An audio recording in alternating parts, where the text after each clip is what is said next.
Hello and welcome to Indus News live from Islamabad. I am Munib Ahmed with the news of this hour. Let's begin with the top stories first.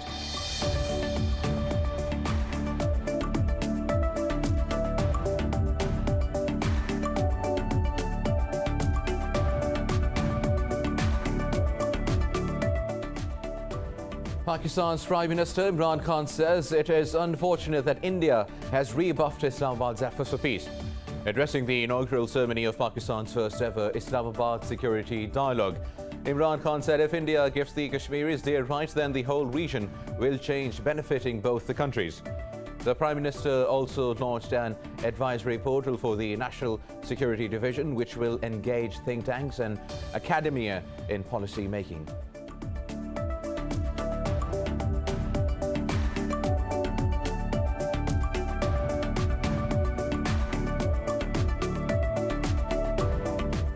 In Afghanistan, the government says its forces have killed 34 Taliban fighters in aerial bombings in the southern Kandahar province.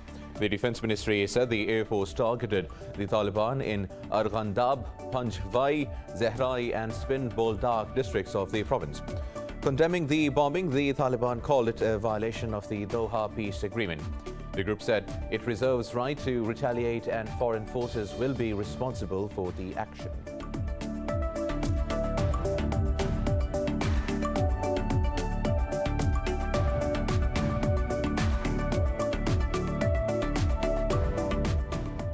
The UN nuclear watchdog says Iran has started enriching uranium at its underground Natanz plant with a second type of advanced centrifuge.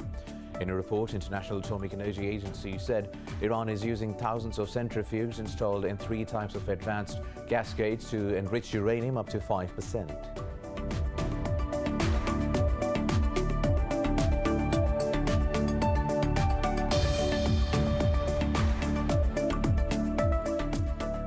At least 58 people have been killed in an attack on a convoy in Tillaberi region of southwestern Niger. In a statement, a government spokesperson said militias carried out targeted executions of passengers. He said the terrorists also killed people and burned their huts in a nearby village of Dare Day. No group has claimed responsibility for the massacre yet.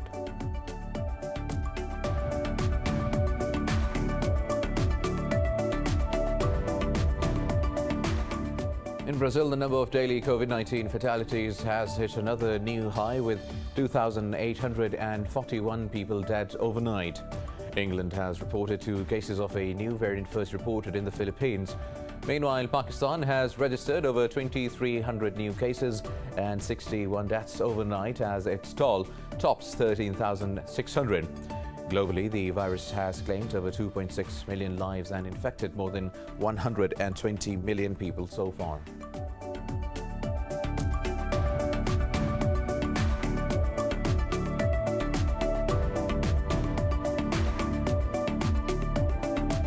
And in football, Real Madrid have strolled into the quarterfinals of the Champions League, beating Atalanta 4-1 on aggregate.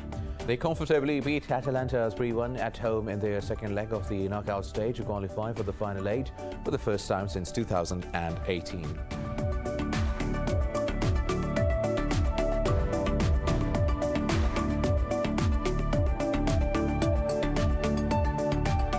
Well, these were top stories. News in detail after a short break. Stay with us.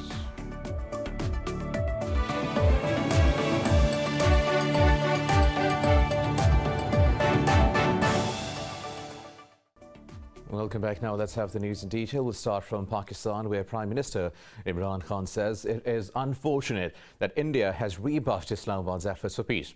He was addressing the inaugural ceremony of Pakistan's first ever Islamabad Security Dialogue. Khan said if India gives the Kashmiris their UN-mandated rights, then the region will change, benefiting both the countries.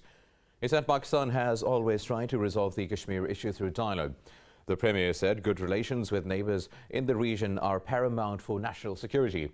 He lauded Islamabad's role in the Afghan peace process and said Pakistan has the second biggest stake in the country's peace.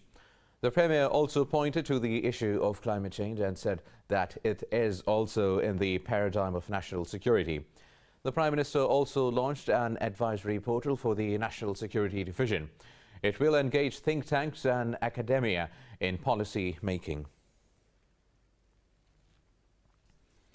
Now, in Afghanistan, the government says its forces have killed 34 Taliban fighters in aerial bombings in the southern Kandahar province. The Defense Ministry said the Air Force targeted the Taliban in Arghandab, Panjwai, Zehrai and Spin Boldak districts of the province. The ministry said 2 Taliban strongholds and a large number of weapons and ammunition were also destroyed. Condemning the bombing, the Taliban called it a violation of the Doha peace agreement. The group said it reserves the right to retaliate and foreign forces will be responsible for the action. Now, in Indian-occupied Jammu and Kashmir, the occupying troops continue their so-called cordon and search operations for the 5th straight day as Kashmiris fear for their lives. The Indian forces conducted house-to-house search operations in multiple districts, including Srinagar, Shopian and Pulwama. They continued their practice of pulling residents out of their homes, parading and harassing them in the streets. This comes after Indian troops martyred 2 Kashmiri youths during these inhumane military operations. The UN nuclear watchdog says Iran has started enriching uranium at its underground Natanz plant with a second type of advanced centrifuge. In a report, International Atomic Energy Agency said Iran is using thousands of centrifuges installed in 3 types of advanced cascades to enrich uranium up to 5%. The nuclear watchdog said Iran seeks to enrich uranium up to 5% at the plant. Iran has recently accelerated its breaches of the 2015 deal restrictions on its nuclear activities to pressure Washington into lifting its sanctions. Tehran argues that its breaches are in accordance with the deal as other signatories fail to fulfill their end of the accord. Moving on now, at least 58 people have been killed in an attack on a convoy in Talabere region of southwestern Niger. In a statement, a government spokesperson said militias carried out targeted executions of the passengers. He said the terrorists also killed people and burned their huts in a nearby village of Dere Day. The government has declared a 3-day national mourning for the victims. No group has claimed responsibility for the massacre yet. Now, Nigerian authorities say nearly 40 students kidnapped last week from a college in northwest Kaduna State are safe. In an interview, the Kaduna governor ruled out negotiations or paying ransom to the kidnappers for their release. He said Nigeria's armed forces are engaged in surveillance operations after the kidnappings. However, due to the recurrent kidnappings, the government's efforts are at risk right now. In a separate incident on Monday, 3 teachers were abducted in the Kaduna state by the attackers who stormed a primary school. Since December 2020, gunmen have abducted nearly 1,000 Nigerian students in raids on schools and hostels.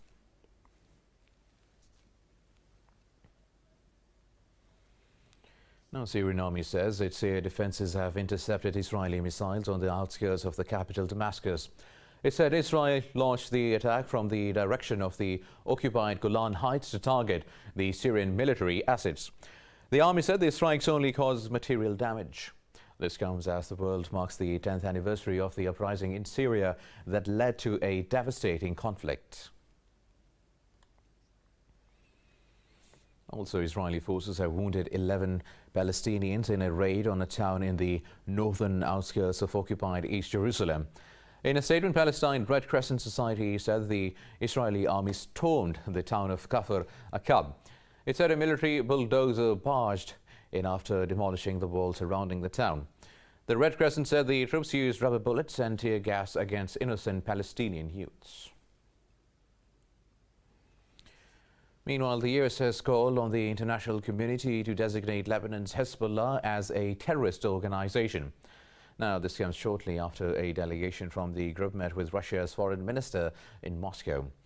The head of Hezbollah's parliamentary bloc led a 4-member delegation to meet with Sergei Lavrov. The U.S. State Department condemned the visit and the invite from Moscow. State Department spokesperson Ed Price said Hezbollah is designated as a foreign terrorist organization under the U.S. law. In an interview, Price urged all countries to reject the false distinction between the group's military and political wings. Now, Russia has slammed US allegations over the 2020 presidential election meddling as baseless. This comes after a US intelligence report outlined influence operations allegedly pushed by Russia and Iran.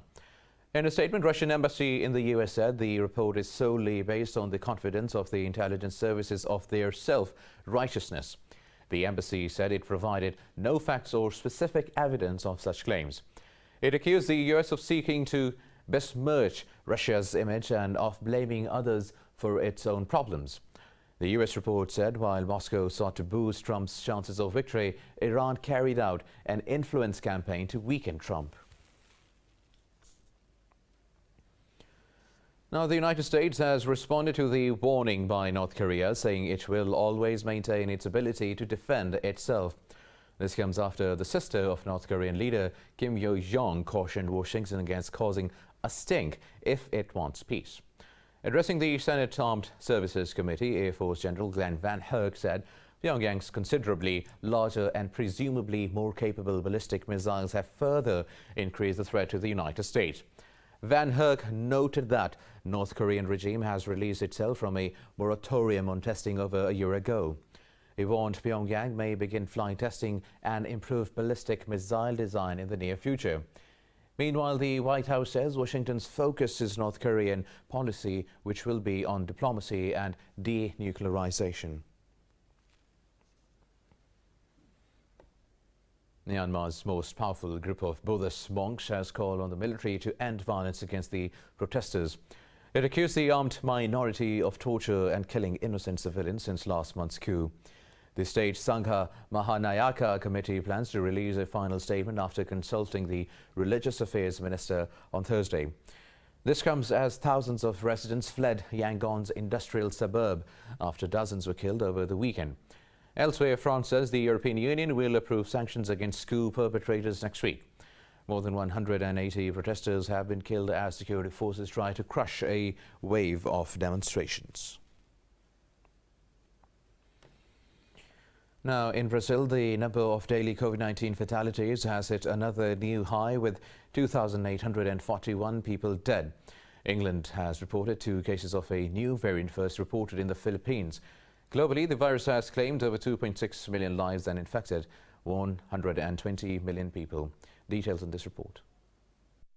The new coronavirus variants challenging the effectiveness of vaccines and controversies over side effects of AstraZeneca have descended the world into turmoil. In the United States, Kentucky State is investigating the role of a new variant at a nursing home. Amid the suspension frenzy, the World Health Organization has donated the first Oxford vaccines to Nicaragua through its global COVAX facility. Mexico is also awaiting a response from the U.S. to request to share doses of Washington's stockpiled AstraZeneca vaccines. Meanwhile, half of the Brazilian states have implemented curfews and other restrictions to curb the unprecedented spike. However, the fourth health minister since the pandemic began pledged to continue the controversial policies of far-right President Bolsonaro. The police belongs to the government of Bolsonaro. The police does not belong to the health ministry. The health ministry executes the government's policy only. I spoke with the team of Ministry of the Health so that we can reinforce the measures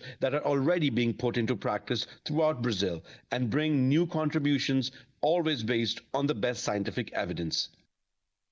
In Europe, chaos and confusion reign supreme after the suspension of the Oxford vaccine. Vaccination centers are closing their doors and appointments are being abruptly cancelled. France, too, is now investigating a new variant found in the western Brittany region that experts say is more difficult for tests to detect. Prime Minister Jean Castex says France's third wave is characterized by a lot of variants. Meanwhile, several international organizations continue to make a case for AstraZeneca amid one of the biggest glitches in the pandemic response. It is a huge problem how to solve the dilemma of how much bad press AstraZeneca has had, but putting our heads in the sand isn't going to help. Either we have to talk about it and reassure people that AstraZeneca is a good vaccine, if that proves to be the case, which I think will be proven. India's main opposition Congress party has accused the government of exporting nearly twice the number of vaccines than the immunization conducted at home. Meanwhile, Russia has claimed that its COVID-19 vaccines have proven effective against new variants in the trials. Meanwhile, in Pakistan, another 61 people have died of COVID-19 and over 2,300 tested positive for the virus overnight. The Health Ministry says the countrywide death toll has topped 13,600. Pakistan's caseload has crossed 612,000, of which more than 575,000 people have recovered. The ministry says there are almost 22,800 active cases in the country and nearly 2,500 people are admitted to hospitals across the country. Now, at the United Nations, Pakistan has renewed its call for an allocation of more non-permanent seats at the Security Council to make it more representative. It was proposed by the country's permanent envoy to UN intergovernmental negotiations on Security Council reform. Envoy Munir Akram said the Security Council's membership must be expanded so that all the UN member states can serve on the Council. He said the G4's proposal to add 6 new permanent seats would only benefit the new members and dent the efficiency of the forum. Akram also called for equitable and urgent access to vaccines for all states in order to fight the pandemic. More news coming up in this news bulletin after a short break. Stay with us.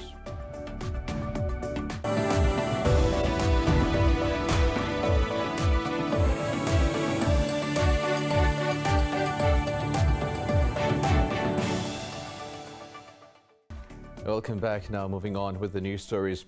U.S. state of Georgia, 8 people, including at least 6 Asian women, have been killed in shootings at 2 massage parlors in Atlanta. Police say they have arrested a 21-year-old Georgian man suspected of carrying out the attacks. A spokesperson for the Cherokee County Sheriff's Office said 4 people were killed at Young's Asian massage parlor. Later in Buckhead, police responding to a theft call arrived at a beauty spa and found 3 women shot dead. Authorities said they did not immediately know if the victims were targeted because of their race or ethnicity. The killings come amid a recent wave of attacks targeting Asian Americans in the U.S. Now, an Indian Air Force pilot has been killed after his MiG-21 Bison fighter jet crashed in central India. In a tweet, the Indian Air Force said the aircraft crashed while taking off. The Indian Air Force added a court of inquiry has been ordered to determine the cause of the accident. India has long been criticized for its fleet of outdated MiG-21 Bison aircrafts, which serves in only 18 air forces worldwide. According to the Indian Air Force Chief B.S. Dhanoa, India was operating 44-year-old fighter jets when people did not even drive cars that were this old. Now, a UN delegation is starting today a 3-day visit to Bangladesh's remote island to assess housing facilities for Rohingya refugees. Dhaka has already moved over 13,000 refugees to Passenger since December, despite global criticism. The UN Refugee Agency says the visit will bring together experts from its agencies working on the island. The development follows more than a year-long impasse between the government and the UN on the facilities assessment. Bangladesh wants to transfer over 100,000 refugees living in border camps at Cox's Bazar to flood-prone island. Dhaka says the relocation is voluntary, but the first group to be moved spoke of being coerced. Moving on now, Ethiopia has rejected Sudan's call for non-African mediators in the dispute over the construction of a dam on the Nile River. An Ethiopian Foreign Ministry spokesperson said the African Union is welcome to help, but Addis Ababa will oppose mediation by other parties. He said Ethiopia believes in resolving African problems by Africans.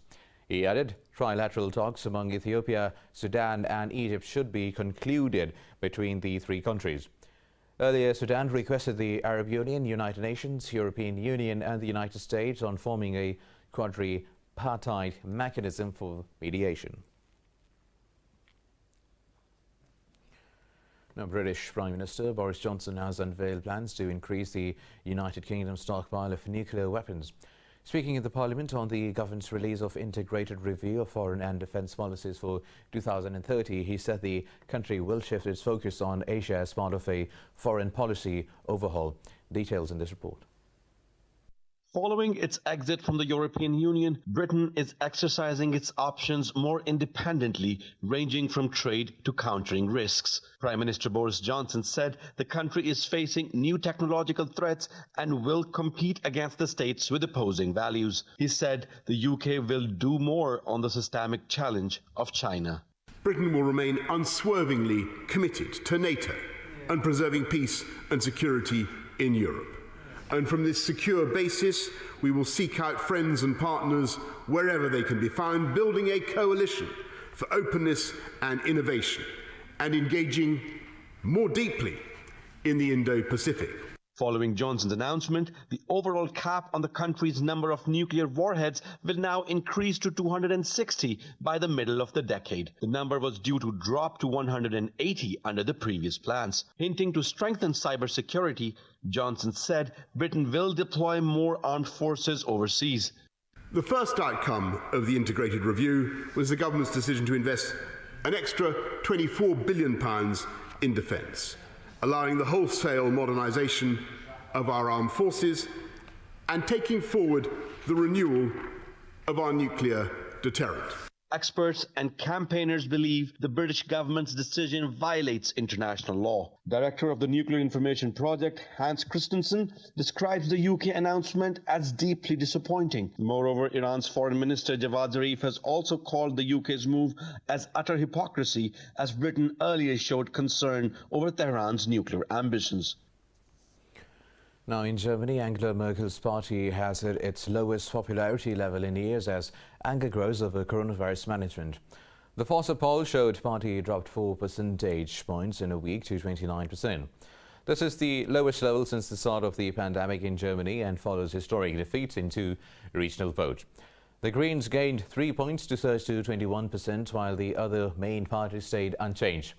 Polls say rising infections, vaccine problems and insufficient comprehensive testing systems are main reasons for the party's decline. Now, a small South Korean island which is left with only 4 children symbolizes the country's demographic crisis. In 2020, the World Bank reported it to be the fastest aging society with the lowest birth rate across the globe. Details in this report. Liu Chen-hee, one of the last children on a remote island in South Korea, wishes to have more friends to play with. His 2 younger sisters and a friend are the only other children on the island Nokdo.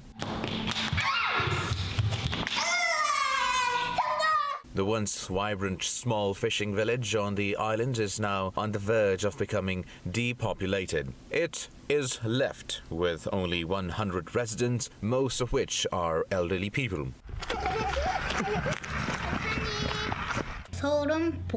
Seoul is so crowded, noisy, and the air is not good. However, Nokdo has no traffic. Isn't it noisy and the air is clean? I can play outside more actively, so I like it here.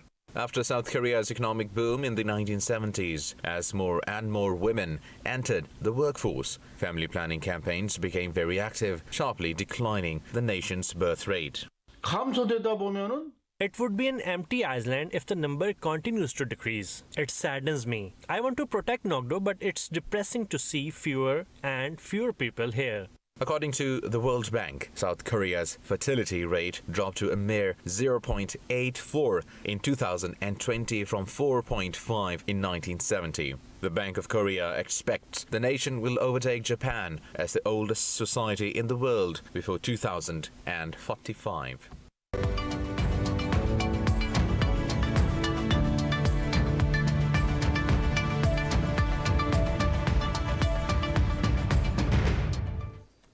Now in business stories, European stocks are trading mixed as investors are awaiting the Federal Reserve's monetary policy announcement. Central banks forecast for the economy, inflation and the interest rates. London's FTSE has dipped close to 0.5%, while the Pan-European Stock 600 and the CAC 40 in Paris have shed marginally. Italy's FTSE MIB and Frankfurt's DAX have edged up fractionally above the flat line. Earlier, all Asian bourses declined.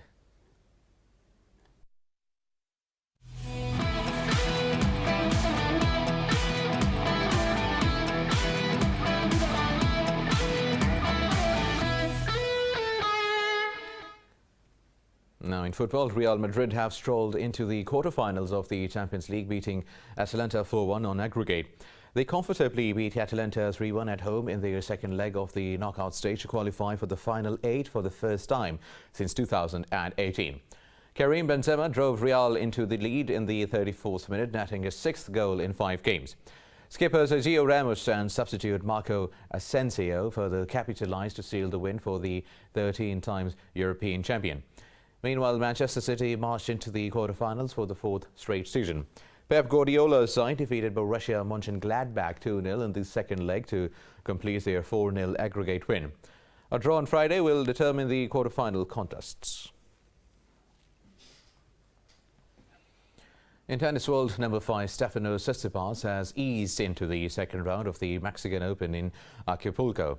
The Greek star beat French Benoit Paire 6-3 and 6-1 in just 69 minutes.